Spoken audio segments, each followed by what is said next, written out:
Hello friends, क्या आप super heat के बारे में जानते हैं? आज हम सुपर हीट के बारे में ही बात करेंगे। चिलर प्लांट में जो रेफ्रिजरेशन साइकिल चलता है उसमें कहाँ कहाँ सुपर हीट हम चेक कर सकते हैं, कौन सी सुपर हीट हमें चेक करनी चाहिए और किस सुपर हीट से क्या इफेक्ट आता है और सुपर हीट क्यों चेक करते हैं। ठीक है, आज इसी प्रकार के कई सवालों का हम जवाब जानेंगे।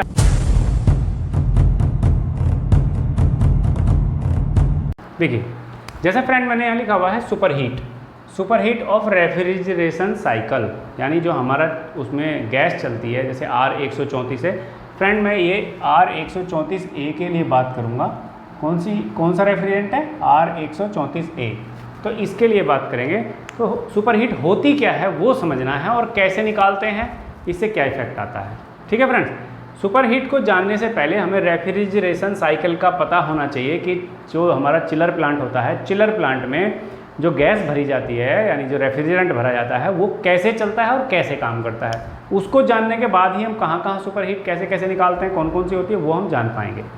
ठीक है फ्रेंड्स, देखिए सबसे पहले तो मैं यहाँ इसके ना दो पार्ट कर देता हूँ। अगर हम कंप्रेसर से एक लाइन मार दें इस तरीके से, ठीक है, ये तो ये दो हिस्से हो जाते हैं। ये हो जाता है हाई प्रेशर साइड और ये होता है लो साइड। देखिए मैंने यहाँ लिखा हुआ है लो साइड और हाई साइड। कंप्रेसर और एक्सपेंशन वाल्व को हाफ हाफ करके इसके इस साइड का जो होता है इवेपोरेटर साइड, मैंने यहाँ पे इवेपोरेटर लिखा है, उसकी साइड जो होता है वो जो हो जाता है लो साइड और वो हाई साइड। क्यों बोलते हैं वो मैं बताता हूँ आपको। देखिए फ्रेंड, सबसे पहले हम कंप्रेसर से स्टार्ट करते हैं। कंप्रेसर से जब हम चलते हैं तो क्या होता है, देखिए इसको हम 1 नंबर बोल देते हैं क्योंकि हम यहाँ से स्टार्ट कर रहे हैं, और ये 2 नंबर हो जाएगा, ये 3 नंबर हो जाएगा और ये हो जाएगा यहाँ पे 4 नंबर। ठीक है, आइए रेफ्रिजरेशन साइकिल पहले देखते हैं। फ्रेंड कंप्रेसर क्या करता है कि ये इसका सक्शन है और ये इसका डिस्चार्ज है, ये ऊपर की तरफ है तो डिस्चार्ज है। कंप्रेसर क्या करता है, रेफ्रिजरेशन को सक करके यानी उसको कंप्रेस्ड करता है, यानी उसको प्रेशर बढ़ा देता है। जब किसी भी गैस का प्रेशर बढ़ाया जाएगा तो प्रेशर बढ़ने के साथ साथ उसका टेम्परेचर भी बढ़ेगा। तो जब कंप्रेसर इसको कंप्रेस्ड करके आगे फोर्स करेगा यानी डिस्चार्ज करेगा तो वहाँ उसका प्रेशर भी हाई होगा और टेम्परेचर भी हाई होगा। तो यहाँ पे इसका लगभग टेम्परेचर कितना रहता है? टेम्परेचर की अगर मैं बात करूँ तो फ्रेंड ये 100 डिग्री फ़ारेनहाइट से और 120 डिग्री फ़ारेनहाइट तक हो जाता है। ठीक है फ्रेंड, इसके बीच में वर्किंग करता है, लिमिटेशंस अलग होती हैं। क्या करता है, जब हम यहाँ पे चेक करेंगे तो 100 डिग्री फ़ारेनहाइट से 120 डिग्री फ़ारेनहाइट तक हो जाता है। तो ये क्या हो गया, हाई टेम्परेचर हो गया। अब हाई प्रेशर, दूसरा है हाई प्रेशर। तो हाई प्रेशर कितना हो जाता है, हाई प्रेशर भी मैं यहीं लिख देता हूँ फ्रेंड। हाई प्रेशर की अगर आप बात करोगे तो हाई प्रेशर यहाँ फ्रेंड हो जाता है 120 से 150। जो आपको लाइन में देखने को मिलेगा वो 120 PSI से 150 PSI तक देखने को मिल जाएगा। ठीक है, कितना, 120 से 125। 120 से कम भी हो जाता है 117, 18, लेकिन नियर अबाउट आपको 120, 25, 30 इतना आपको PSI देखने का मैक्सिमम जाएगा। 150 पे जाके प्लांट बंद हो जाता है। ठीक है, इतने PSI तक देखने मिलेगा। तो अब यहाँ क्या हो जाएगा, जब कंप्रेसर करेगा तो हाई प्रेशर और हाई टेम्परेचर हो जाएगा तो HP और HT 1 नंबर हो गया। अब यहाँ से जब ये है आगे फ्रेंड, कंप्रेसर की साइड, डिस्चार्ज की साइड होता है कंडेंसर और कंप्रेसर के सक्शन की साइड होता है इवेपोरेटर। ये याद रखने वाली बात है। अगर आपको ऐसे मशीन में, मान लो आप किसी मशीन पे गए HPC प्लांट में और आपको पहचान नहीं है कि कौन सा कंप्रेसर है कौन सा कंडेंसर है और कौन सा इवेपोरेटर है, तो कंप्रेसर में फ्रेंड मोटर लगी रहती है कंप्रेसर में, तो वो तो हो गया कंप्रेसर जिसमें मोटर फिट है। दूसरा नीचे जो 2 वेसल लगी रहती हैं यानी 2 ट्यूब टाइप लगे रहते हैं बड़े बड़े, तो उनमें जिस पे इंसुलेशन है वो है इवेपोरेटर और जिस पे इंसुलेशन नहीं है वो है कंडेंसर। कंडेंसर में कूलिंग टावर से पानी आता है, इवेपोरेटर में जो पानी आता है वो चिल्ड वाटर आता है फ्लोर से। ठीक है फ्रेंड, या हम फ्लोर को भेजते हैं ठंडा करके। तो ये है कंडेंसर साइड। अब कंडेंसर में क्या होगा फ्रेंड, जब ये टेम्परेचर और प्रेशर तो लगभग इतना ही रहेगा, लेकिन जो ये कंडेंसर की ट्यूब है, ऐसे ट्यूबों से होकर जब पानी जाएगा कंडेंसर के अंदर से तो उसमें 2, 3, 4 PSI का डिफरेंस आ जाता है इन और आउट पे। मान लीजिए यहाँ 120 psi है तो यहाँ आपको 115 psi 118 psi ऐसा मिल जाएगा। 2-3 psi का ही फर्क आता है, इससे ज़्यादा नहीं आता है, तो उसको हम कंसीडर नहीं करते, नेगलेक्ट कर लेते हैं। तो क्या हो गया, हाई प्रेशर रहेगा। लेकिन कंडेंसर क्या है, यहाँ जो है कूलिंग टावर का पानी आता है। कहाँ का आता है फ्रेंड, कूलिंग टावर का पानी इसमें से होके जाता है, और ये कूलिंग टावर के पानी से ये जो रेफ्रिजरेंट है ये ठंडा हो जाता है। ठीक है फ्रेंड, ठंडा होने लगता है। तो ठंडा होता है तो इसका टेम्परेचर यहाँ आ जाता है लो मीन्स इतना ज़्यादा लो नहीं होता है, नियर अबाउट मान के चलो कि वो 80 डिग्री फ़ारेनहाइट हो जाएगा। 100 से 20 डिग्री 30 डिग्री फ़ारेनहाइट का ही फर्क आएगा, इससे ज़्यादा नहीं आता है। ठीक है फ्रेंड, और प्रेशर लगभग सेम रहेगा। तो ये हाई प्रेशर और लो टेम्परेचर पे यहाँ रहेगा, यानी कंडेंसर के आउट पे जो 2 नंबर कंडीशन होती है वो हाई प्रेशर और लो टेम्परेचर होती है। ठीक है, फिर इसके बाद क्या लगा होता है, ड्रायर में। ड्रायर का काम क्या है कि ये जो है देखिए कंडेंसर में क्या है, जो वो गैस आ रही है या जो रेफ्रिजरेंट आ रहा है वो बिल्कुल गैस फॉर्म में या वेपर फॉर्म में होगा। तो उसमें क्या है, लिक्विड फॉर्म में नहीं होगा, गैस फॉर्म में ही होगा। तो उसमें क्या है, जैसे कंडेंसर में ठंडा होगा तो उसमें थोड़ा बहुत भी वेपर नहीं होना चाहिए, मीन्स लिक्विड नहीं होना चाहिए। तो वो क्या होगा, ड्रायर में ड्राई होके बिल्कुल गैस फॉर्म में ही आगे आएगा। ठीक है, ड्रायर में ड्राई हो जाए। उसके बाद यह है एक्सपेंशन वाल्व। एक्सपेंशन वाल्व का काम क्या होता है फ्रेंड, एक्सपेंशन वाल्व जो हमारा रेफ्रिजरेंट जा रहा है वो हाई प्रेशर और लो टेम्परेचर का अब हो गया है, क्योंकि यहाँ कुछ ठंडा हुआ है, उसके बाद भी वो गैस फॉर्म में या वेपर फॉर्म में ही है। तो उसका क्या है, एक्सपेंशन वाल्व उसको एक्सपेंड कर देगा, यानी वो क्या है कि सक्शन तो बहुत ज़्यादा है लेकिन आगे जो है बहुत थोड़ा थोड़ा डिस्चार्ज करेगा। मीन्स कहने का ये है कि अगर हम बड़ी सी ट्यूब में यानी बहुत सारे में अगर किस गैस को एकदम प्रेशर लो कर दें या थोड़ा आगे छोड़ें, ये लाइन खाली है और यहाँ जो है हम बहुत छोटा छोटा करके एक्सपेंशन वाल्व से छोड़ें, तो वो क्या है सडनली उसका जो है एक्सपेंड हो जाएगा, और एक्सपेंड हो जाएगा तो वो जो है उसका टेम्परेचर लो हो जाएगा, यानी वो बिल्कुल लिक्विड फॉर्म में आता चला जाएगा। गैस का यही है। ठीक है, तो यहाँ हमने हाई प्रेशर लो टेम्परेचर पे, अब ड्रायर से ड्राई होने के बाद जब एक्सपेंशन वाल्व में आएगा। फ्रेंड, एक्सपेंशन वाल्व क्या करता है, ये एक्सपेंशन वाल्व जो कंप्रेसर से सक्शन लाइन पे, कंप्रेसर की सक्शन लाइन पे ये जो है टेम्परेचर डिटेक्टर बोल दो या टेम्परेचर सेंसर बोल दो, इसको कुछ भी बोल सकते हैं हम, टेम्परेचर सेंसर। तो यहाँ टेम्परेचर सेंस करता रहता है कितना टेम्परेचर चल रहा है, इसको ट्रांसड्यूसर भी बोलते हैं। और यहाँ से ये इसको रेफरेंस लेता है कि कितना टेम्परेचर चल रहा है। अगर टेम्परेचर यहाँ बिल्कुल जैसे हमने 7 डिग्री सेंटीग्रेड या 10 डिग्री फ़ारेनहाइट फिक्स कर दिया कि 10 डिग्री फ़ारेनहाइट से नीचे नहीं जाना चाहिए, तो जैसे ही 10 डिग्री फ़ारेनहाइट से नीचे यहाँ टेम्परेचर आ जाएगा तो ये एक्सपेंशन वाल्व को बंद कर देगा, मीन्स आगे रेफ्रिजरेंट नहीं देगा, या उसका जो है जैसे वो दे रहा है उस हिसाब से वो कंट्रोल करता है। जो कंट्रोल करता है वो यहाँ के टेम्परेचर को सेंस करके ही करता है, उसी से ये कम ज़्यादा यहाँ करता रहता है। ठीक है, गैस को ज़्यादा देगा, जब ज़्यादा की ज़रूरत होगी, कम होगा तो कम की ज़रूरत होगी। ठीक है, उसी हिसाब से कंट्रोल करता है। लेकिन ये कितने प्रकार के होते हैं, देखो एक्सपेंशन वाल्व 3 प्रकार के होते हैं फ्रेंड। एक होता है EXV, इलेक्ट्रॉनिक एक्सपेंशन वाल्व। दूसरा होता है TXV, थर्मल एक्सपेंशन वाल्व या थर्मोस्टेटिक एक्सपेंशन वाल्व। और चौथा होता है ओरिफिक वेस, ओरिफिक। ठीक है, ओरिफिक 2 प्रकार का होता है, एक होता है फिक्स्ड ओरिफिक FOV, फिक्स्ड ओरिफिक वाल्व, और एक होता है वेरिएबल ओरिफिक वाल्व। ये फ्रेंड एक ही 2 प्रकार के होते हैं। तो कितने प्रकार के हो गए, 1, 2 और 3।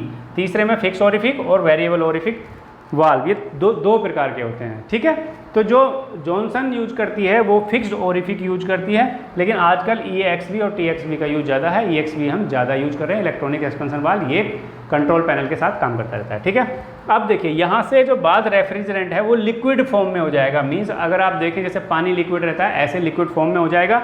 और यहाँ से वो क्या करेगा, अब जो हमारा ऊपर से हॉट वाटर आता है तो हॉट वाटर क्या है, इससे सट के ही नीचे से जाएगा, इसी से ठंडा होगा। तो हॉट वाटर कहाँ से आएगा, हॉट वाटर हम उसकी बात कर रहे हैं जो क्लोज लूप में रहता है, जो फ्लोर को AHU को जाता है। तो AHU से जो रिटर्न आएगा वो पानी यहाँ से आएगा और वापस चला जाएगा। उसके थ्रू ये यहाँ से पानी गर्म होके, यानी कुछ हद तक ये ठंडा पानी जब ऊपर से पानी आएगा तो उसको गर्म ठंडा करेगा, तो ये जो टेम्परेचर यहाँ है उससे यहाँ का टेम्परेचर चेंज हो जाता है, यानी पानी गर्म हो जाता है। अब कितना सेट करते हैं, देखिए यहाँ से जो लिक्विड है तो ये लिक्विड हाफ तक आते आते, लगभग यहाँ तक आते आते ये लिक्विड फिर से वेपर फॉर्म में परिवर्तित होना शुरू हो जाता है। किसमें, मीन्स वेपर फॉर्म में। लिक्विड ये यहीं तक रहता है, हाफ तक ही लगभग, और जब ये लिक्विड से वेपर फॉर्म में बदलता है तो फ्रेंड इस कंडीशन को बोलते हैं सैचुरेशन।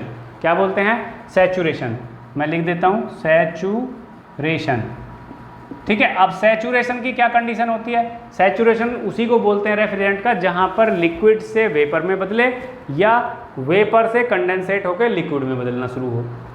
ठीक है, कंडेंसेट हो जाए, वेपर फॉर्म में बदलने पड़े। जब वो गैस फॉर्म में था, गैस फॉर्म से वेपर फॉर्म में आना शुरू हो जाए तो उसी को कंडेंसर का भी जो सैचुरेशन रहता है वो लगभग हाफ में ही रहता है। यहाँ वो जो है वेपर फॉर्म में यानी ड्रॉपलेट में जो बदलना शुरू हो जाता है। ठीक है, लिक्विड में नहीं बदलता है फ्रेंड, होता वेपर में ही है ये, लेकिन कंडेंसेट होना शुरू हो जाता है।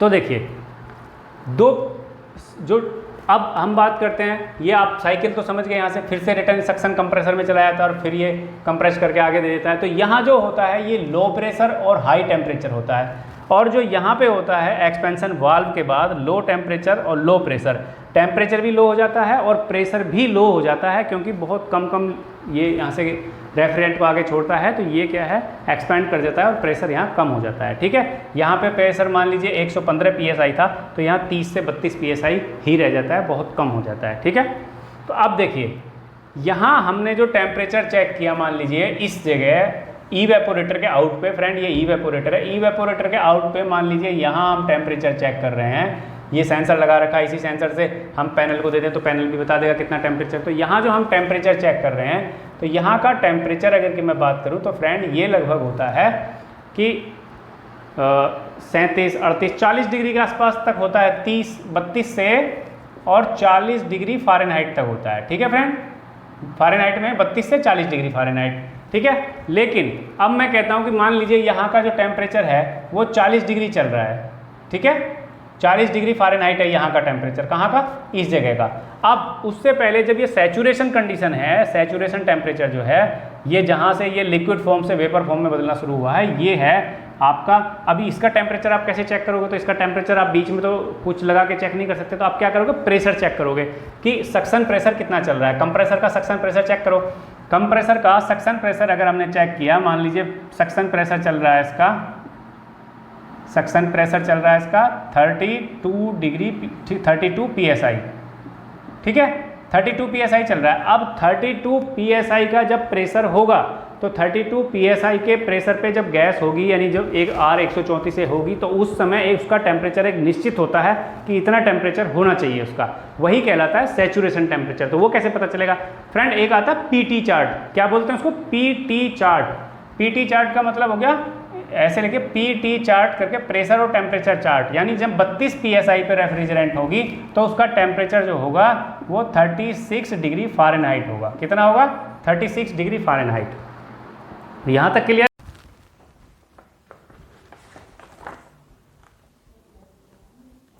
फ्रेंड ये चार्ट है मेरे हाथ में, ये आप देख रहे होगे, इस पर लिखा है saturation pressure temperature data for R134 से PSIG में। ठीक है, तो इसमें आप इधर देखिए पहले रो में, इसमें पहली रो में क्या है? टेम्परेचर डिग्री फ़ारेनहाइट लिखा हुआ है, फिर उसके बाद प्रेशर PSIG लिखा हुआ है और उसके बाद टेम्परेचर लिखा हुआ है। ठीक है, तो ये इसी तरीके से तीनों रो हैं ऐसे। तो इसमें पहली वाली में क्या है देखिए फ्रेंड, ये जो है -49 और -45 डिग्री सेंटीग्रेड में इधर PSI में, सॉरी डिग्री फ़ारेनहाइट में है, तो बीच में PSI है। तो अगर हम इसका ऐसे प्रेशर देखते हैं, जब हम प्रेशर देखना होता है, मान लीजिए हमें 32 देखना है, तो फ्रेंड ये नीचे दूसरी रो में आप देखेंगे ये 32.2 पे मैंने ब्लैक निशान लगाया हुआ है, ये PSIG प्रेशर है। उसके सामने 37 है, ये 37 क्या है? डिग्री फ़ारेनहाइट का टेम्परेचर है। ऐसी थर्ड रो में जब जाएंगे तो उसमें देखिए नीचे सबसे 124.2 है, यानी इसके बाद 25 है, 125 प्रेशर है। तो ये 125 प्रेशर देखिए ऊपर जो है फोर्थ रो में 126.3 है। तो हम 126.3 का प्रेशर देखेंगे, टेम्परेचर देखेंगे, 101 आएगा, 125 का भी 100 आएगा। तो फ्रेंड ये 125 और 26 के बीच 100, 101 1 डिग्री फ़ारेनहाइट का है, तो हम 125 का इसमें 100 डिग्री फ़ारेनहाइट मान लेंगे। 124 वाला कितना मान लेंगे? 24.2 वाला 100 डिग्री फ़ारेनहाइट। तो हमारे यहाँ से जो है सैचुरेशन टेम्परेचर देख लेंगे, और ये देखिए 140 जितना भी PSI है, ये बीच में ये वाला, ये इनसे देख लेते हैं, ये PSI में प्रेशर है। और इसी PT चार्ट से हम जो है देख करके ये आइडिया लगाते हैं कि उसमें सैचुरेशन टेम्परेचर कितना चल रहा है। दिख रहा है आपको PT चार्ट? ठीक है फ्रेंड, सैचुरेशन कंडीशन में प्रेशर, जो प्रेशर यहाँ होगा वही यहाँ होगा, लगभग एक PSI 1.5 PSI से फर्क नहीं पड़ेगा। तो आप सक्शन का प्रेशर देख लीजिए कितना है, सैचुरेशन कंडीशन का प्रेशर, उसी प्रेशर के हिसाब से PT चार्ट से उसका टेम्परेचर देख लीजिए फ़ारेनहाइट में 36 डिग्री फ़ारेनहाइट। ठीक है। और यहाँ का टेम्परेचर इसके थ्रू पैनल पे दिख जाएगा आपको, क्योंकि यहाँ टेम्परेचर डिटेक्टर लगा है, वो पैनल में ही दिख जाएगा सक्शन प्रेशर, सक्शन टेम्परेचर कितना चल रहा है। तो सक्शन टेम्परेचर चल रहा है 40 डिग्री और सैचुरेशन टेम्परेचर है 36 डिग्री। तो फ्रेंड दोनों का जो डिफरेंस है, ठीक है, वो कहलाता है सुपरहीट। क्या कहलाता है सुपरहीट? फिर फ्रेंड मैं लिख देता हूँ सुपरहीट भी क्या होता है। देखिए सुपरहीट जो होता है वो actual temperature minus saturation temperature evaporator side का, ठीक है। किसका? इवेपोरेटर का इवेपोरेटर आउट का एक्चुअल टेम्परेचर माइनस इवेपोरेटर का जहां सैचुरेशन टेम्परेचर है वो कितना है, दोनों को माइनस कर दीजिए, वो आपको पता चल जाएगा। यानी अगर मैं 40 में से 36 घटा दूं, देखिए यहाँ 36 डिग्री फ़ारेनहाइट है, तो सुपरहीट कितनी होगी? सुपरहीट बराबर 40 माइनस 36 यानी 4 डिग्री फ़ारेनहाइट हो गई। ये डिग्री फ़ारेनहाइट में ही है, ठीक है। तो ये कितनी हो गई? 4 डिग्री फ़ारेनहाइट। तो सुपरहीट क्या हो गई? सक्शन सुपरहीट बोलते हैं इसको फ्रेंड। क्या बोलते हैं? Suction superheat. मैं ऐसा लिख देता हूँ सक्शन सुपरहीट। और सक्शन सुपरहीट क्या हो गई? एक्चुअल टेम्परेचर सक्शन साइड का और सैचुरेशन टेम्परेचर को माइनस कर दीजिए उसमें से, वो होगी सक्शन सुपरहीट, ठीक है। एक ये पता चल गई। अब दूसरा हम बात करते हैं डिस्चार्ज साइड की, ठीक है। डिस्चार्ज साइड में देखिए फ्रेंड, मान लीजिए यहाँ का टेम्परेचर तो आपको पता चल जाएगा कि डिस्चार्ज टेम्परेचर तो डिस्प्ले पर आएगा ही आएगा। डिस्चार्ज टेम्परेचर मान लीजिए आपका चल रहा है, अगर हमने यहाँ डिस्चार्ज टेम्परेचर और डिस्चार्ज प्रेशर चेक कर लिया। अब डिस्चार्ज प्रेशर यहाँ हमने देखा कि 125 psi चल रहा है, ठीक है। 125 psi चल रहा है फ्रेंड डिस्चार्ज प्रेशर। और इसका डिस्चार्ज का टेम्परेचर कितना चल रहा है? डिस्चार्ज टेम्परेचर की अगर मैं बात करूँ तो डिस्चार्ज टेम्परेचर अगर मैं कहता हूँ कि भाई 117 डिग्री फ़ारेनहाइट चल रहा है, यहाँ 117 डिग्री फ़ारेनहाइट चल रहा है डिस्चार्ज टेम्परेचर। तो फ्रेंड जो इस पर डीपी, इसमें भी जो पीटी चार्ट मैंने बताया था प्रेशर और टेम्परेचर चार्ट, इसमें ये इतने डिस्चार्ज प्रेशर पर 125 psi पे आप देख लीजिए कि कितना डिफरेंस चल रहा है। यानी 125 psi पर कितना टेम्परेचर होना चाहिए। तो 125 psi का अगर पीटी चार्ट में हम देखते हैं तो वो एक्चुअल आएगा 100 डिग्री फ़ारेनहाइट। कितना आएगा? 100 डिग्री। अगर इस पर हम टेम्परेचर देखते हैं तो वो आएगा 100 डिग्री फ़ारेनहाइट, ठीक है फ्रेंड। तो देखिए जो एक्चुअल गैस है, यहाँ पर जो वेपर है, जो गैस है जो है वो एक्चुअल है 117 डिग्री फ़ारेनहाइट की। और पीटी चार्ट के अकॉर्डिंग यानी टेम्परेचर जो है प्रेशर के अकॉर्डिंग 125 psi के अकॉर्डिंग कितना होना चाहिए? 100 डिग्री फ़ारेनहाइट। तो फ्रेंड इसका जो यहाँ से देखिए जो प्रेशर यहाँ होगा डीपी का वो यहाँ भी होगा कंडेंसर के अंदर। तो कंडेंसर में जहाँ कंडेंसेट शुरू होगा तो उसको सैचुरेशन कंडीशन मान लेते हैं, और उस सैचुरेशन कंडीशन का जो 125 psi के अकॉर्डिंग टेम्परेचर है वो 100। तो देखिए यहाँ 117 डिग्री फ़ारेनहाइट, यहाँ 100 डिग्री। तो जो एक्चुअल टेम्परेचर है यानी डिस्चार्ज टेम्परेचर है, इसमें से अगर प्रेशर के अकॉर्डिंग जो टेम्परेचर चेक किया है उसे माइनस कर दें, यानी 117 में से 100 डिग्री फ़ारेनहाइट को माइनस कर दें आप, तो ये आएगा 17 डिग्री फ़ारेनहाइट। ये हो गई कौन सी सुपरहीट? Discharge superheat. कौन सी हो गई? Discharge superheat. कितनी? 17 डिग्री फ़ारेनहाइट, ठीक है फ्रेंड। ये हो गई डिस्चार्ज सुपरहीट 17 डिग्री फ़ारेनहाइट। अब फ्रेंड देखिए एक होता है सबकूल्ड। तो सबकूल्ड की मैं कंडीशन बताता हूँ कैसे निकालते हैं। सबकूल्ड जो होगा फ्रेंड, यहाँ से नीचे जितना भी यहाँ तक टेम्परेचर, इस जगह तक का टेम्परेचर मान लीजिए, ठीक है। तो सबकूल्ड क्या होगा? यहाँ से नीचे तक का टेम्परेचर, यानी सैचुरेशन कंडीशन तो ये है। और सैचुरेशन कंडीशन का टेम्परेचर हम कैसे निकालेंगे? जो भी प्रेशर है ये, इस प्रेशर के बिहाफ पे 100 डिग्री फ़ारेनहाइट है, यानी यहाँ कितना टेम्परेचर होना चाहिए? 100 डिग्री फ़ारेनहाइट। कौन सी कंडीशन है? सैचुरेशन कंडीशन है, क्योंकि यहाँ के बाद ये जो है और ज़्यादा कंडेंसेट हो जाती है, और कंडेंसेट होकर ड्रायर के पास, ड्रायर से पहले चेक कर लीजिए, यानी कंडेंसर के आउट पे या ड्रायर के बाद भी हम चेक कर सकते हैं। तो अगर मान लीजिए हम टेम्परेचर यहाँ चेक कर रहे हैं, इसका एक्चुअल टेम्परेचर, ये है कंडेंसर की आउट का टेम्परेचर, तो ये मिल रहा है आपको 80 डिग्री फ़ारेनहाइट। कितना मिल रहा है? 80 डिग्री फ़ारेनहाइट। तो फ्रेंड देखिए यहाँ क्या था? गैस है 100 डिग्री फ़ारेनहाइट, और जब कंडेंसेट होने के बाद, ठंडी होने के बाद नीचे आई तो 80 डिग्री फ़ारेनहाइट। लगभग कितना डिफरेंस हो गया? 20 डिग्री फ़ारेनहाइट। तो 20 डिग्री ये गैस ठंडी हो गई, या 17 डिग्री या 18 डिग्री जो भी आएगा वो ठंडी होगी, वो कहलाता है सबकूल्ड, ठीक है। सैचुरेशन से नीचे की कंडीशन, सैचुरेशन से। सुपरहीट में क्या होगा फ्रेंड? सैचुरेशन कंडीशन का जो टेम्परेचर है वो कम होगा। देखिए यहाँ भी सैचुरेशन कंडीशन है, ये टेम्परेचर जो है 36 डिग्री है और एक्चुअल टेम्परेचर है 40 डिग्री। तो एक्चुअल टेम्परेचर, जब गैस का सैचुरेशन टेम्परेचर कम और एक्चुअल टेम्परेचर ज़्यादा होता है तो वो कहलाता है सुपरहीट। और जब रेफ्रिजरेंट का आपका सैचुरेशन टेम्परेचर ज़्यादा होता है और एक्चुअल टेम्परेचर कम हो जाता है तो वो कहलाता है सबकूल्ड। तो देखिए यहाँ क्या है, यहाँ भी आपका टेम्परेचर यहाँ का ज़्यादा है, 40 डिग्री फ़ारेनहाइट है और सैचुरेशन का 36 है, तो ये सुपर हीट कहलाएगा, सक्शन सुपर हीट। और यहाँ क्या है, यहाँ आपका एक्चुअल 117 है और प्रेशर के अकॉर्डिंग 100 है, तो यहाँ भी एक्चुअल ज़्यादा है, और जो यहाँ का ये जो है 125 डिग्री यहाँ आएगा, तो ये सैचुरेशन टेम्परेचर भी कहलाएगा। और सैचुरेशन टेम्परेचर यहाँ 100 डिग्री फ़ारेनहाइट है, तो कम है, तो इसका मतलब ये हुआ कि सैचुरेशन कम है और एक्चुअल ज़्यादा है, तो ये भी कहलाएगा सुपर हीट। ये हो गया डिस्चार्ज सुपर हीट।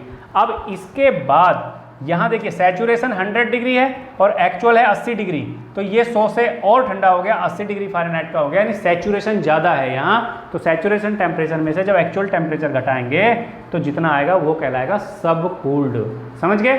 3 चीज़ें मैंने बताई इसमें आपको फ्रेंड, वो हो गया सब कूल्ड। एक बताया, मैं आपको रिपीट कर देता हूँ, एक बताया सक्शन सुपरहीट। सक्शन सुपरहीट में सैचुरेशन का टेम्परेचर में और एक्चुअल का टेम्परेचर देख लीजिए, इवेपोरेटर की आउट का, तो इवेपोरेटर की आउट में से यहाँ का टेम्परेचर घटा दीजिए, ये कम होगा, वो हो जाएगी सक्शन सुपरहीट। ऐसे ही कंप्रेसर के बाद डिस्चार्ज में एक्चुअल टेम्परेचर देख लीजिए और सैचुरेशन का टेम्परेचर देख लीजिए, उसमें से उसे घटा दीजिए, वो कहलाएगी डिस्चार्ज सुपरहीट। उसके बाद सैचुरेशन का जो टेम्परेचर है, सैचुरेशन के टेम्परेचर में से कंडेंसर के आउट का टेम्परेचर जो एक्चुअल चल रहा है वो घटा दीजिए, वो कहलाएगा सब कूल्ड।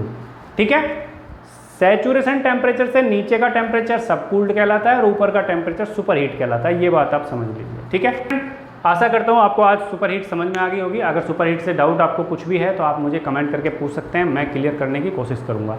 ठीक है, आज के लिए इतना ही। बहुत बहुत धन्यवाद फ्रेंड। अगर मेरी वीडियो आपको पसंद आए तो उसको लाइक करें, चैनल को सब्सक्राइब करें और वीडियो को शेयर करना बिल्कुल ना भूलें।